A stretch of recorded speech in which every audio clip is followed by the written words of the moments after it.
இந்த உலகத்த பாருங்களேன். ஒரு உதவி கேட்குறாங்க. நம்ம செய்யலின்னா நம்மகிட்ட பேச மாட்றாங்க. நம்ம புடிக்காதவங்கள ஆயிடுறோம். நம்ம உடனே வந்து புடிக்காதவங்க லிஸ்ட்ல வச்சுர்றாங்க.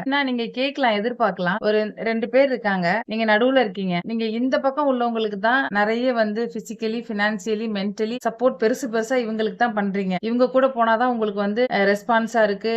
ரொம்ப வசதியா இருக்காங்க, அழகா இருக்காங்க, ரொம்ப டிசிப்ளினா இருக்காங்க, நீட்டா இருக்காங்க, பெர்ஃபெக்ட்டா நீங்க எக்ஸ்பெக்ட் பண்ண மாரிலாம் இவங்க இருக்காங்க. ஸோ, இவங்க கூட தான் நீங்க வந்து எல்லா வரவு செலவும் வச்சுக்கிறீங்க. ஸோ, இவங்கள்ட்ட வந்து நீங்க ஃபினான்சியலியோ, பிசிக்கலோ, மென்டலோ ஹெல்ப் கேட்கலாம். தப்பு கிடையாது. பட் இவங்க வந்து உங்க லைஃப்ல ஜஸ்ட் ஒரு யூஸ் அண்ட் த்ரோ. இவங்க வந்து ஒரு பிச்சைக்காரவங்க, ஒரு பரதேசி, ஒரு ஓசி சோறு.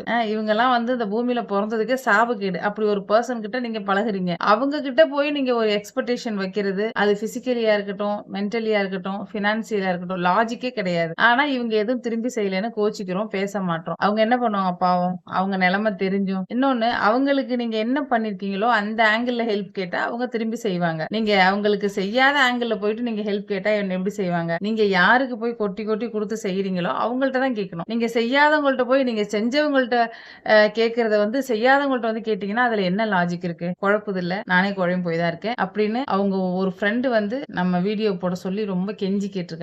அவங்க இந்த ஸ்டைல்ல தான் போட சொன்னாங்க. நம்ம அந்த ஸ்டைல்ல தான் போட்டுருக்கோம். உங்களுக்கு அண்டர்ஸ்டாண்ட் ஆச்சான்னு தெரியல. ஆனா எனக்கு அண்டர்ஸ்டாண்ட் ஆகல. புரிஞ்சவங்க பிஸ்தா.